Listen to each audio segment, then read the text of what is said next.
Voyager, Season 2, Episode 15, Threshold. Huh. Goddamn. So the movie starts off with the episode starts off with Tom Paris in the. Who Tom Paris is. I'm sorry if I offend anybody, but he is a terrible character.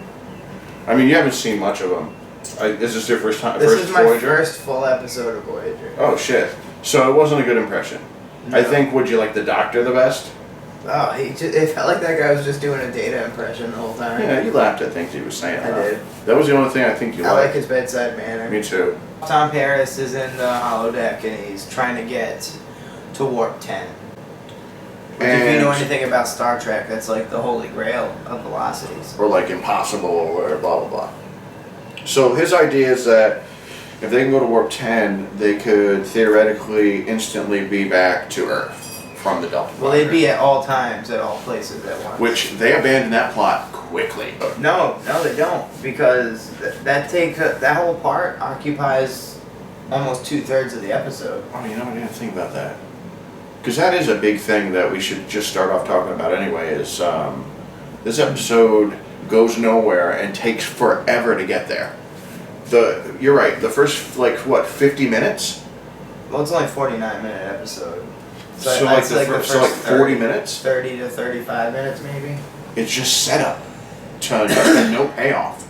Of them attempting. Well, first off, trying to solve the problems involved with going warp First 10. we get the problem. Then they sit around and theorize. Well, every time they run the simulation, the nacelles of the Voyager, if those of you who don't know, the nacelles are the jutting parts at the rear end of the ship. So then Neelix is like, what if it's reversed? And they're like, oh shit, we didn't think about that. So then their next attempt is a success, theoretically. They present it to Janeway. Janeway's like, Mama Janeway's like, good boy. And I made cookies for everyone. You're all such good boys. Chakotay sit there and say nothing as usual. I like your face tattoo. You remind me of Mike Tyson. So she's like, great, do it. And then he's like, awesome. Tom Paris is like, yeah, radical. Because it's 1997. And then later that evening, Tom Paris, wait, it's me, grandmotherly Captain Janeway. I knitted you a sweater, but also, we don't want you to do the warp 10 thing because you've got a bad case of diarrhea, so you shouldn't do it. You have 2% chance of being brain stupid, so you might get space brain. He's got a pre-existing medical condition. Yeah. There's a 2% chance he might die. She did, like, if your own mother was your captain, that's the kind of behavior, like, you can't go because there's a 2% chance. She says 2%. I need you, Tom Paris. So he argues his way into doing it. He's like, when I was a kid, oh no, that's later he said all that shit, but when he told her the story, like, back in the day when he was in school, everyone was like, Tom Paris, he's gonna be the fastest flyer, look at him go, wow! He's gonna do something significant. Yeah, so she's like, you've touched me, Tom Paris, you may proceed. And Tom Paris is like gnarly, and he fucking goes, and he does it, right? And he comes back, and he's unconscious. So they beam him directly to sickbay, and the doctor looks at him, and he's just sleeping. Yeah, wake up! Yeah, he's like, dude, wake up, you're awake, and everything's fine. Then he starts eating lunch with his best gal, B'Elanna. And his belly starts hurting. And then his brain hurts, he collapses, they take him to the sick bay, and from there on in, he starts to degrade. He stops being able to breathe oxygen. He has to breathe, nitrogen? Yeah, something like that. Or 80% nitrogen, something like that. He starts going nuts. So they confine him. He starts getting violent. Yeah, they confine him, and he starts, like, he legit starts looking like Peter Boyle, but like if he had raggedy boils and missing hair. Or like Sloth from the Goonies. And he starts getting all emotionally weakened from it, and he's getting all erratic. And he starts talking about how nobody likes him, and when he was a kid, he used to cry, and there's nothing wrong with crying, but his dad said there was. His dad is an admiral. Admiral Akbar? No, Admiral Paris. Admiral something Paris. I can't remember what his dad's name, but he's Admiral Francis Paris.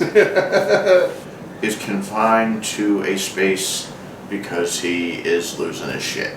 He had tried to attack Janeway, but she was saved by a force field. And he is emotionally everywhere. And he's talking about how he used to cry and cry and cry all the time. He's pretty much crying.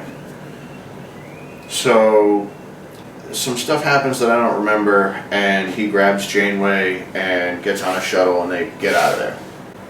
And they go. Oh no! This is what I'm missing. He starts to turn into a lizard man. We totally forgot about that. He turns into a lizard person. His tongue falls out. Oh yeah. Well, that happens first. His tongue falls out, then he becomes a lizard person. There's some pretty good body horror stuff going on. Yeah, but I mean, quality content. So then they go warp 10. Oh, the doctor figures out that he's evolving. So he steals Janeway, and then he hijacks the shuttle. He goes warp 10. And the Voyager almost goes warp 10, and then it was almost like a chicken race, and then Chakotay chickens out and goes, nah, son. Well, their ship will, to be fair, their ship would fall apart. Yeah, well, whatever. They're not getting on. Yeah, man. They find that the shuttle is crashed in some kind of jungle planet. And they beam down and find that Janeway and Harris are pretty much dog-sized lizards, or salamanders. And they made babies. So you got 9 minutes left, and now him and Janeway are salamanders, and they had babies. Those babies are like... Yeah. There's like 4 of them. So Chakotay stuns them and brings them to the ship, and the next cut is Janeway and Tom Paris are human again. No mention of those babies. I don't know what happened, if they mercy killed them or they turned them back to humans. I think they went to 10 forward, if you know what I mean. They ate them? Yep. I think they sent them right to 10 forward. There's no... Oh yeah, Neelix cooked them up with Kartovian biscuits and flubadoos. And fit for 50 schmeckles. From the Hebrew planet. And then the episode, just like, Tom's like, you know what, I learned that I shouldn't be such a crybaby and that I should, stop worrying about what people think. Only one person's opinion matters. Who's that? Mine. Jesus. My Lord and Savior, Jesus Christ. He became a Latter-day Saint. My Lord and Savior, Brigham Young. Well, that's it. Yeah. I don't have the computer in front of me, but right below us is going to say what the next episode is if you want to watch it ahead of us. I'm looking forward to it. I think it's an Enterprise episode. Is it the Samaritan Snare in the Next Gen? Or is it a night in sickbay with Enterprise? Or it might not be either. One night in sickbay make a nice man crumble. That one's terrible. Ooh, they also made an action figure of Tom Paris.